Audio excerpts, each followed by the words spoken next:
Riftwalkers Radio is waiting for you. Just step through the rift and discover a world of fantasy like you've never heard before. Hey everyone, welcome back. Ready to geek out a bit on world building? Always ready for that. Awesome. Today we're taking a deep dive into something pretty fundamental to fantasy worlds, geography. Yeah, for sure. Getting that right is super important. Totally. And we got some great material to dig into, some notes on fantasy writing tips, and this really cool YouTube video by Lin D. Jung. Oh, I've seen her stuff. Right. She's great. And in this video, she really digs into how a world's geography is so much more than just a pretty backdrop. It's the foundation, right? Exactly. She even says the goal here is to create a physical base for your world, a physical reference for yourself and the reader. And that's huge because when you're mapping out your world, it forces you to think about how things work, you know? Yeah, distances, terrain, how everything fits together. And that makes the world feel more real, more believable for the reader, too. Totally. Like, I'm willing to buy into magic systems and dragons, but... But if a continent suddenly shifts, or an ocean just appears out of nowhere... Yeah, that's when I get pulled out of the story. Suspension of disbelief shattered. Exactly. Yeah. And Lynn had this great example from Game of Thrones with King's Landing. Oh, yeah, I remember that. So funny. But it makes you realize how those inconsistencies can really mess things up. For sure. And, you know, geography isn't just about coastlines and mountains, right? It shapes the people, their cultures, how they live, even their names. Everything. It's all connected. And speaking of names, that's something Lynn talks about in the video, and it's so true. Oh, yeah. Naming conventions are super important for believability. Think about it. If you've got this harsh, mountainous kingdom... And the main river is called Whispering Willow or something? Totally doesn't fit. Nope. Names should tell a story, give you a sense of the place and the people. Right.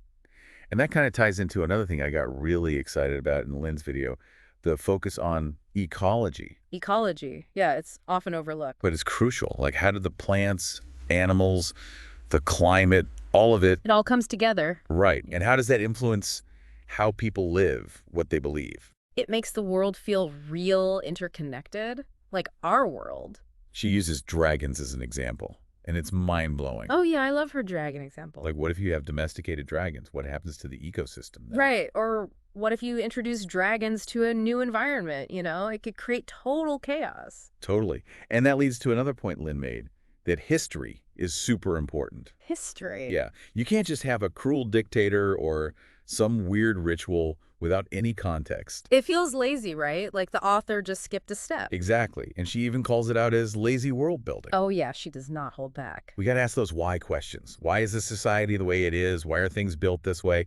It all comes back to history. So true. And that's what we'll be diving into next. So many cool things to talk about. Okay, so let's pause here for a second. Think about what we've learned so far. What are some key takeaways we can apply to our own worlds? Well, Lynn gives us some good advice. Start with a map, think about biomes and ecosystems, how people travel, and what resources they have, and don't forget the history. I love those little details she threw in, too, like varying up your biomes. She mentioned cloud forests. Have you ever heard of those? I have. They sound amazing. Right. Imagine a society that lives in the trees. So cool. Think about how that would shape their culture, their beliefs, everything. It all circles back to that interconnectedness, right? Geography is the foundation. It's everything. It's the puzzle. And all the pieces fit together. Mountains, rivers, forests, all connected. Absolutely. And that's what makes a world feel real, alive, and worth exploring. And that's what makes us want to read those stories. It really makes you think, about how powerful geography can be in shaping a world. For sure.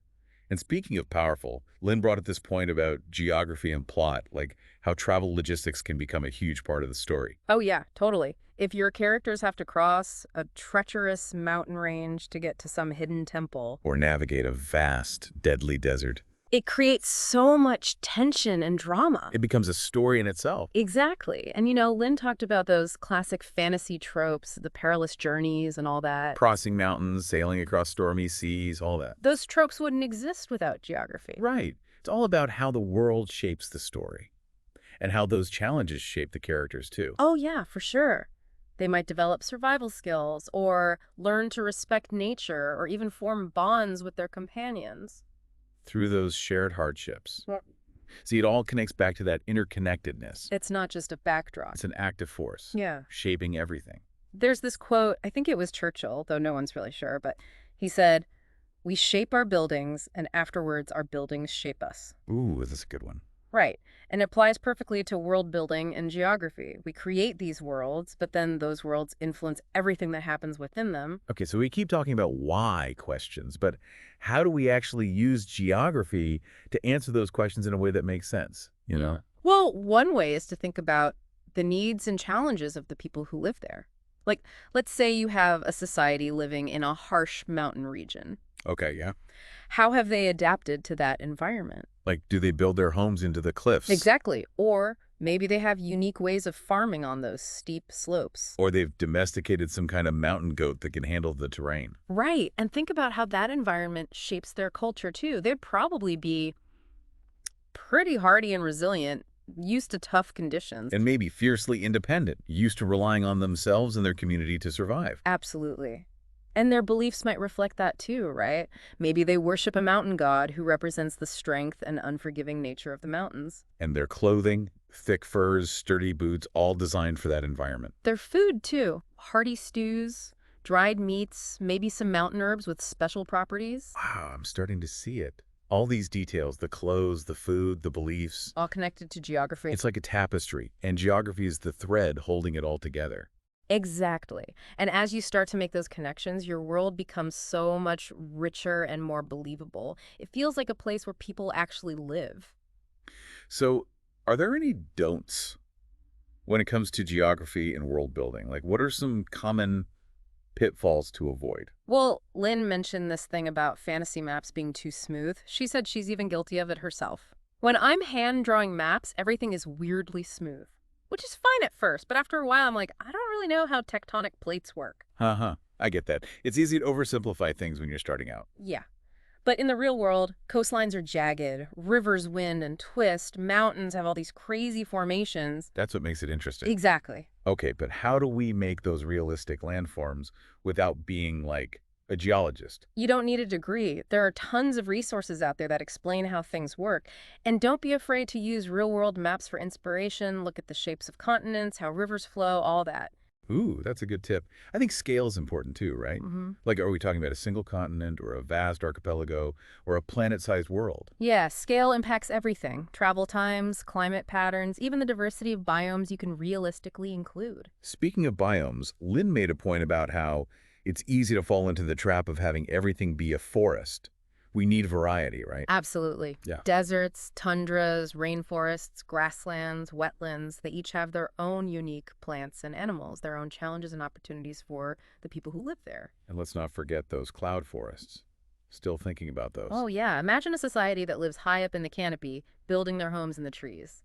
Their culture would be so unique, so adapted to that environment.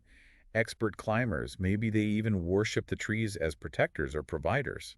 Their clothes would have to be lightweight and flowy to move through the branches. Maybe they even use some special kind of bark to make rainproof shelters. And their diet would be based on what they can find in the canopy. Fruits, nuts, insects, maybe even a special honey with unique properties. You see, it all comes back to those connections.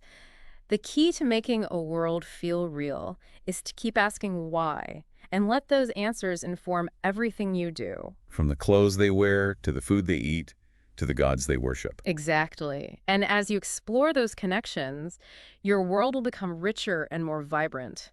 It will start to feel like a place that's truly alive, a place that breathes and evolves, a place that's worthy of the stories you want to tell. Wow, we've covered so much. It's amazing how much there is to consider when building a world right. It really is. But when you get it right, it's so rewarding. Totally. And you know, what I really love is how all of this comes together to create this immersive experience for the reader. You know, it's like you're really there. Yeah, when it's done well, geography becomes almost like a character in itself, you know? It shapes destinies, it provides the backdrop for these epic adventures. It even influences the magic. And Lynn talks about this in her video, how even something as simple as travel logistics can have this huge impact on your story. She says, think about travel, like how do people get around and what is the main mode of transportation? It seems basic, but it can completely change how your story unfolds. for sure, like if your world has this vast, impenetrable jungle. Suddenly you need airships or maybe riverboats or some other creative way to get around. Right, you might invent crazy flying creatures as mounts, or a whole society of expert boat builders and navigators. It adds so much depth and flavor to your world. And then you think about the ripple effects, right?